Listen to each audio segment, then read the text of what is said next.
Hi everyone, this is Caleb of Father Dyer, and this is your video for Luke chapter 21.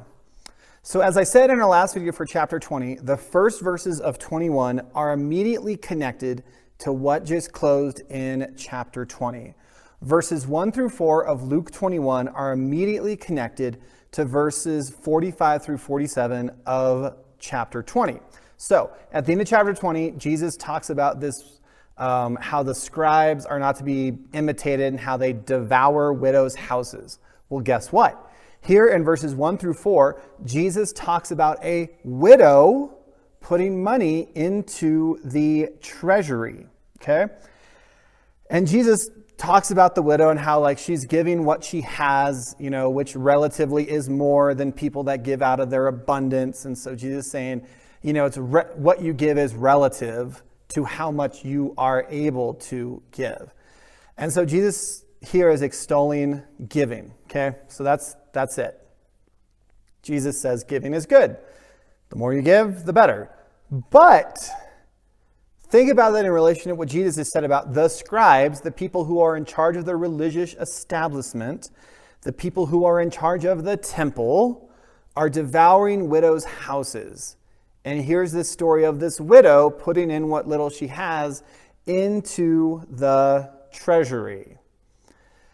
And so just think about that for a bit. And religious leaders like myself really need to think about that. Like when we ask people to give to support the church and nonprofits and the work that we do, we should not be devouring widows' houses. We shouldn't be telling people to give so that it puts them in financial strain and poverty and actual hardship.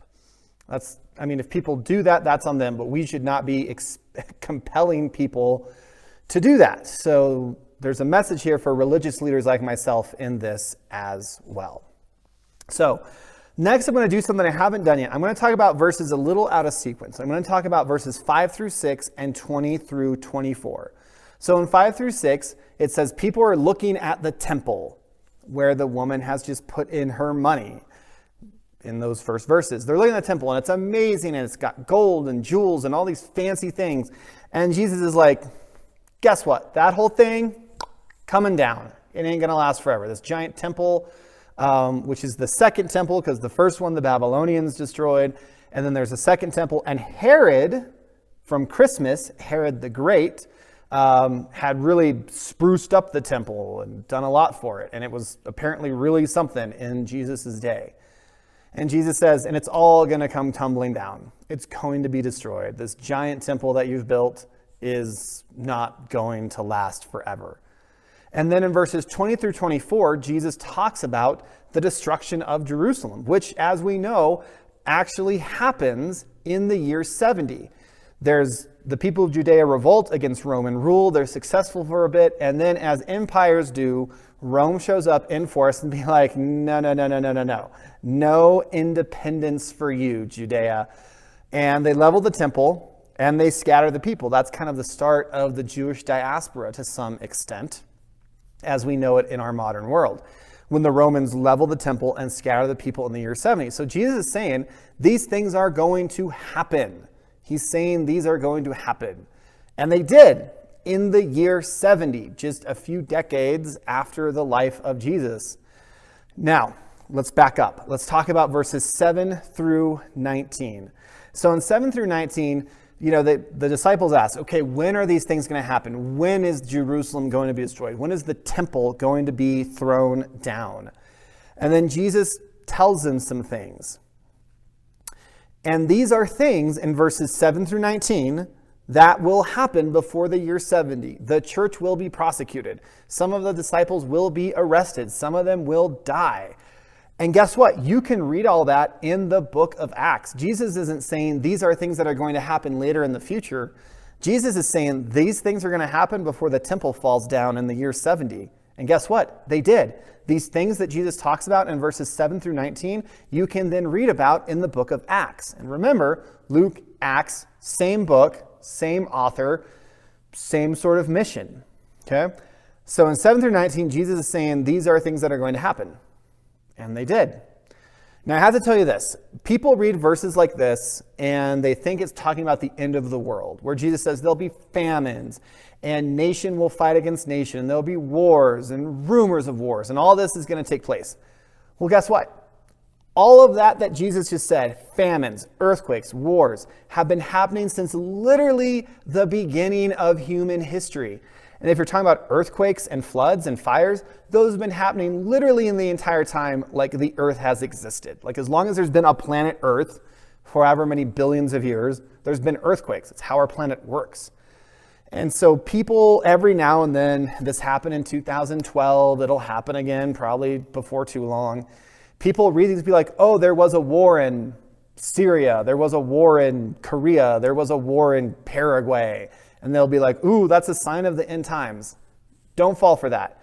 It happens. Don't fall for that. Don't be one of those people who quits your job and sells all your stuff because you think the world's going to end because someone read something online. Don't be that person. Don't be that person. Okay? I'm telling you right now, don't be that person. People have been doing that for 2,000 years. And guess what? Everyone that has said the world is going to end has always been wrong. Okay? So the chances the person you hear on the internet that says that, guess what? They are probably also wrong. Okay. Rant aside, just that bugs me when people say the world's going to end and they point to verses like this, because that's not what Jesus is saying. In fact, he even goes out of his way to say when people say go here or go there, he explicitly says, don't do that. Don't do that. Just don't do it. Don't listen to those people. Okay. Rant over. Now, in verses 25 through 28, Jesus is talking about something a little different. So he's talking about the destruction of Jerusalem, things that are going to happen in the year 70, things that will happen to the early church before that, which you can read in the book of Acts. And then in 25 through 28, there's like this shift where Jesus talks about the Son of Man. And to get that, you got to watch chapter 17. I won't rehash everything about the Son of Man here. And it kind of sounds like Jesus is talking about himself and his second arrival.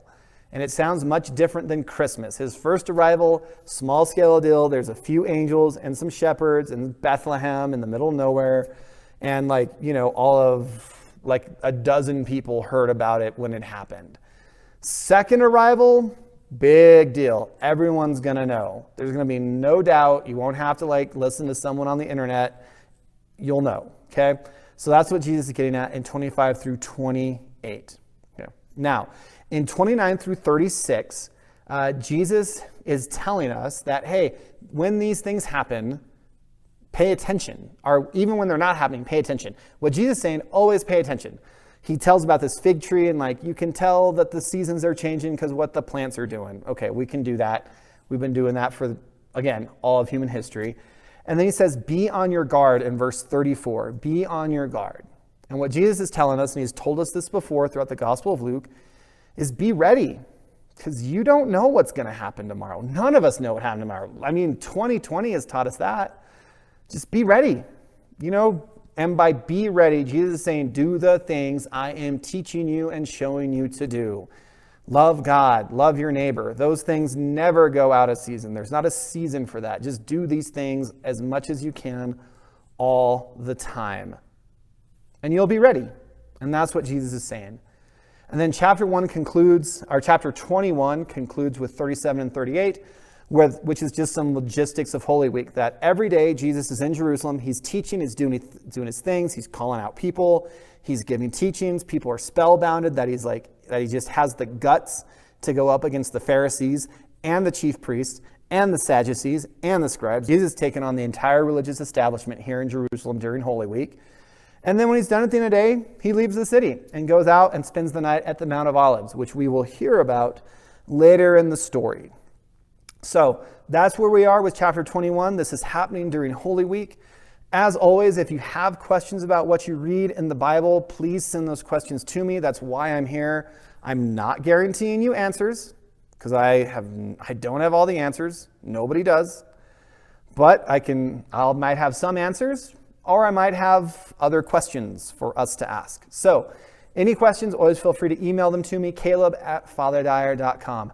Thanks for watching this video for Luke chapter 21.